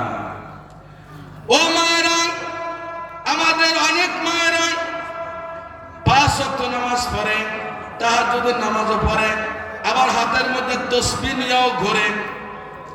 ডায়াবেটিসের রোগী হাঁটতে যায় তসবিহ নিয়ে। ও মায়েরা, লক্ষ্য করে শোনেন, আপনার পরে নামাজ পড়া যেরকম ফরজ, আপনার পরে রোজা রাখা যেরকম ফরজ, আপনার পরে পর্দা করা ওরকম ফরজ। ও মা, আপনি নামাজ পড়েন, রোজা করেন, তাহাজ্জুদ পড়েন, আপনি তাসবিহ টেবেন, সব কিছু করেন, আপনি যদি পর্দা নিশিন না হন, আপনি যদি পর্দা করতে না পারেন, পর্দার মতন ফরজ যদি আপনি তরক করেন, আপনার সৌন্দর্য যদি অন্য পুরুষ দেখে, তাহলে আপনি জীবনে কোনোদিন আল্লাহর ওলি হইতে পারবেন না। আপনি কোনোদিন আয়েশার কাতারে যাইতে পারবেন না, আপনি কোনোদিনও ফাতেমার কাতারে যাইতে পারবেন না, আপনি কোনোদিন রাবিয়া বস্ত্রীর কাতারে যেতে পারবেন না, আপনি কোনোদিনও সুমাইয়া রাদিয়াল্লাহু তাআলা আনহুর কাতারে যেতে পারবেন না। ইবাদতের সাথে গুনাহ কাজ করে আল্লাহ তাআলা সূরা আহজাবের মধ্যে বলেন, ওয়াকারনা ফি বুয়ুতিকুন্না ওয়ালা তাবাররাজনা তাবাররুজাল জাহিলিয়াতিল উলা। আল্লাহ বলেন, ও নারীরা, ঘরের মধ্যে থাকো, পর্দার মধ্যে আবৃত থাকো, ওয়ালা তাবাররাজনা তাবাররুজাল জাহিলিয়াতিল উলা। কয়েকজন পূর্ব যুগের জাহিলিয়াতের মতন তোমার সৌন্দর্যকে অন্য পুরুষের সামনে প্রকাশ করিও না।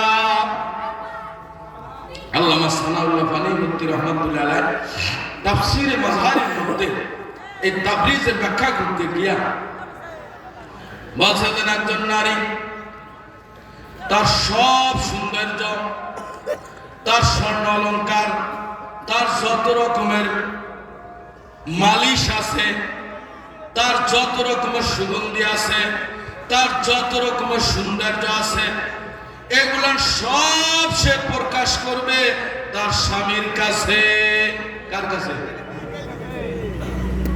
আপনার স্বামী আপনাকে 4000 টাকা দিয়া, 3000 টাকা দিয়া, 1500 টাকা দিয়ে একটা 3 পিস কিনে দিয়েছেন, 5000 টাকা দিয়ে একটা শাড়ি কিনে দিয়েছেন, 2 লক্ষ টাকা দিয়ে একটা হার বানিয়ে দিয়েছেন, 1 লক্ষ টাকা দিয়ে একটা কানের দা বানিয়ে দিয়েছেন।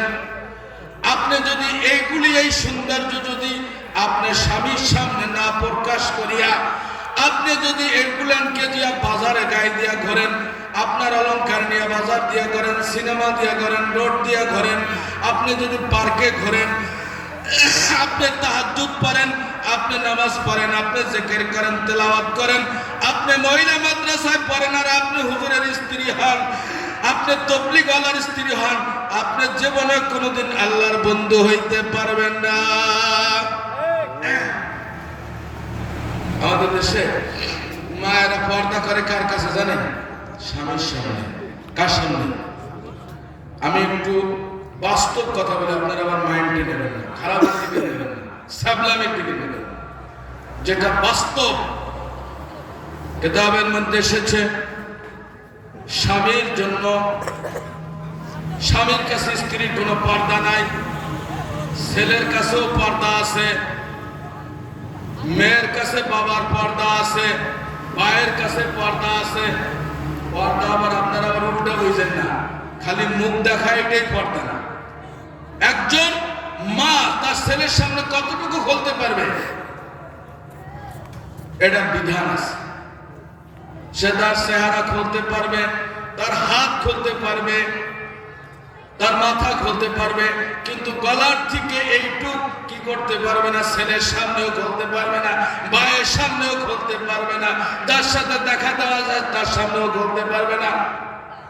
কিন্তু স্বামীর সামনে স্ত্রী যত বেহায়া, যত নির্লজ্জ হবে, তত তার বেশি সওয়াব হবে, তার নেকি হইতেই থাকবে। স্বামীকে সন্তুষ্ট করার জন্য, স্বামীকে আকৃষ্ট করার জন্য স্বামীর সামনে স্ত্রী যত নির্লজ্জ, যত বেহায়াপনা করবে, যত নাটক করবে, যত অভিনয় করবে, যত ছলনা করবে, প্রত্যেকটা ছলনায়, প্রত্যেকটা বেহায়াপনায় তার নেকি হইতে থাকবে। আজকে স্বামী অন্য জায়গা দিয়ে ঘুরে, মহিলারা স্বামী অন্য জায়গা দিয়ে ঘুরে। কারণ কি? খোদার বিধানের মধ্যে নাই, খোদার বিধানের মধ্যে নাই, আল্লাহর বিধানের মধ্যে নাই। যার কারণে আজকে কি করে 5টা সন্তানের মা হয়ে অন্য পুরুষের সাথে চলে যায়, 3টা সন্তানের মা হয়ে অন্য সমস্যা, অন্য পুরুষের সাথে চলে যায়। স্বামীর কোটি কোটি টাকা মারিং দিয়া অন্য স্বামীর কাছে চলে যায়। এর একমাত্র কারণ হলো আল্লাহর নাফরমানি করার কারণে। আল্লাহ এমন গজব দিয়ে দিয়েছে, ও স্বামী তুমিও দায়ুস, তোমার স্ত্রীও দায়ুস।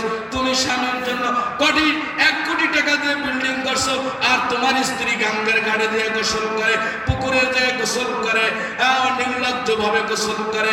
তোমার চাইতে আর কপাল পরা কেউ নাই। যেই স্বামী, যেই বড় ভাই, যেই বাবা তার মেয়ের জন্য, তার স্ত্রীর জন্য, তার বোনের জন্য পর্দা করার ব্যবস্থা করে নাই, ওই স্বামী, ওই বাবা, ওই বড় ভাই সেও দায়ুস। যেই নারী বেপর্দা সেও দায়ুস। আল্লাহ রাসূল বলেন দায়ুস কখনো বেহেশতে যাবে না। তাহলে আমাদের করণীয় বর্জনীয়, করণীয় বর্জনীয়। আল্লাহ রাসূল সাল্লাল্লাহু আলাইহি ওয়াসাল্লাম বলেন সিনফান মিন আহলিন নার, 2 শ্রেণীর মানুষ জাহান্নামে যাবে। কয় শ্রেণী? বলেন জোরে বলেন। 2 শ্রেণীর মানুষ জাহান্নামে যাবে। আল্লাহ রাসূল বলেন লা মারাহুমা, কারা আমার যুগে নাই, আমার এই সোনালী যুগে এখন নাই, আমার সামনে আমার সাহাবীদের মধ্যে এই লোকের সংখ্যা নাই। সেই 2 শ্রেণী কারা? আল্লাহ রাসূল বলেন কওমুন সিয়াতুন কাযনাবিল বাকারি ইয়াযিবুনা বিহান নাস। এক শ্রেণী হলো জালেম, যাদের জুলুমের লাঠি এরকম ভাবে গরুর লেজের মতন, গরুর লেজ যেরকম পিছনে ঝোলে, এই জালেমের জুলুমের লাঠি সব সময় ঝুলতে থাকে। অর্থাৎ দুর্বল, অসহায় অন্য লোকের উপরে তার জুলুমের রুলার সব সময় চালাইতে থাকে। এরা হলো জালেম। এই জালেম যারা হয়, এদের কয়েক শ্রেণীর মানুষের শাস্তি দুনিয়ায় হবে, আখিরাতে হবে। তার মধ্যে এক শ্রেণী হলো জালেম। এই জালেম যখন জুলুম করে, মাজলুম যখন মালিকের কাছে ফরিয়াদ করে, এই জালেমকে আল্লাহ এক সময় দুনিয়ার থেকে অপদস্থ করিয়া বিদায়া দেয়। এই জন্য আল্লাহ রাসূল বলেন এই জালেমের গোষ্ঠী কখনো জান্নাতে যাবে না, যারা সব সময় জুলুমের লাঠি দুর্বলদের পরে ঝুলিয়ে রাখে। আমি বলি না, রাসূল বলছেন। কে বলছেন? আল্লাহ রাসূল বলেছেন 2 নম্বর ওয়া নিসাউন কাসিয়াতুন আরিয়াতুন মুমিলাতুন মাইলা রুসুলুন্না কাসনামাতিল বুকতিল মাইলা। ওই নারী বেহেশতে প্রবেশ করবে না যেই নারী কাসিয়াতুন কাপড় পরা থাকবে, আরিয়াতুন কেমন উলঙ্গ, কেমন কি উলঙ্গ। এর 3টা ব্যাখ্যা। কয়টা ব্যাখ্যা? 3টা। কাপড় পরা কেমন উলঙ্গ, এর 3টা ব্যাখ্যা লেখছে হাদিসের কিতাবের মধ্যে। 1 নম্বর ব্যাখ্যা, এত পাতলা কাপড় পরিধান করবে মহিলারা শেষ জামানায়, যে কাপড়ের উপর দিয়ে তার শরীরের সব কিছু দেখা যাবে, 1 নম্বর। 2 নম্বর, নিসাউন কাসিয়াতুন আরিয়াতুন, কাপড় পরবে কেমন যেন উলাঙ্গ, তার মানে কাপড় পরবে শরীরের কিছু ঢাকবে আর কিছু খালি রাখবে। আমাদের দেশের মা বোনেরা পরে কাপড় একখান 10 হাত 12 হাত, ওড়না একটা 4 হাত 3 হাত 2.5 হাত, এই ওড়না খালি গলার উপর দিয়ে ফেলাইতে হয়, কাপড় খালি কি করে ফেলাইতে হয়। ভ্যানে উঠছে, ভ্যানে কাপড় ভালোবাই যারা, ওড়না এরকম ভালোবাই যারা, মাথায় না দিয়া মুখ না ঢাইকা, মাথা খালি বুক খালি সব খালি, ওড়না কি করছে ভ্যানের উপরে বসাই দিছে, কাপড় ভ্যানের উপরে বসাই দিছে। এখন ভ্যানের চাক্কায় জড়াইছে, জড়ানোর পরে রোড ধরে ঠেলে ড্রাইভার আর ছাড়ায়, আর লোক জমা হয়ে গেছে। কি হয়েছে? আমার খালাম্মার ওড়না জড়াই গেছে, আমার খালাম্মার শাড়ি জড়াই গেছে। কাজেন এই কথা কেন হয়েছে? আল্লাহ রাসূল বলেন না, কাসিয়াতুন আরিয়াতুন, কাপড় পরবে কিছু পরবে কিছু খালি থাকবে, অর্থাৎ কাপড়ের শরীর অর্ধেক ঢাকার অর্ধেক বাহিরে ফেলাইয়া হবে। 3 নম্বর ব্যাখ্যা হলো বোরকা পরবে, কাপড় পরবে, সব কিছু পরবে, কিন্তু আল্লাহর ভয় তাকওয়ার লেবাস দিলের মধ্যে নাই।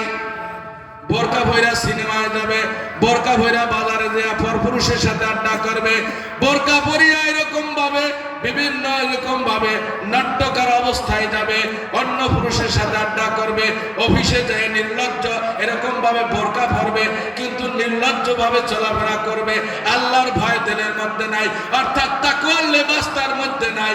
এই 3 শ্রেণী, 3টা ব্যাখ্যা হলো নিসাউন কাসিয়াতুন আরিয়াতুন মুমিলাতুন মাইলাতুন রুসুহুন্না কাসনামাতিল বুকদিল মাইলা, কাপড় পরবে কেমন যেন লাঙ্গ, তারা রাস্তায় হাঁটার সময় মাথাটা হেলবে ধরবে উটের চুটের মতন, আর এরকম ভাবে অন্যদেরকে নিজের দিকে আকৃষ্ট করবে, তারা অন্যের দিকে আকৃষ্ট হবে। আল্লাহ রাসূল বলেন লা ইয়াদখুলুল জান্নাহ, ওরা জান্নাতে প্রবেশ করবে না, ওয়ালা ইয়াজিদনা রিহাহা, তারা কোনোদিন জান্নাতের ঘেরানো পাবে না। জান্নাতীরা 500 বছর রাস্তা দূরের থেকে জান্নাতের ঘেরান পাবে, এই জান্নাতের ঘেরান ওরা পাবে না। তাহলে আজকের আমার ওয়াজের মুলাকাত সারমর্ম কি? আমরা আল্লাহর বন্ধু হওয়ার জন্য সবাই রাজি আছি, আছি না? জোরে বলেন। আর বন্ধু হওয়ার জন্য পিসাব হওয়া লাগবে না, বড় হুজুর হওয়া লাগবে না,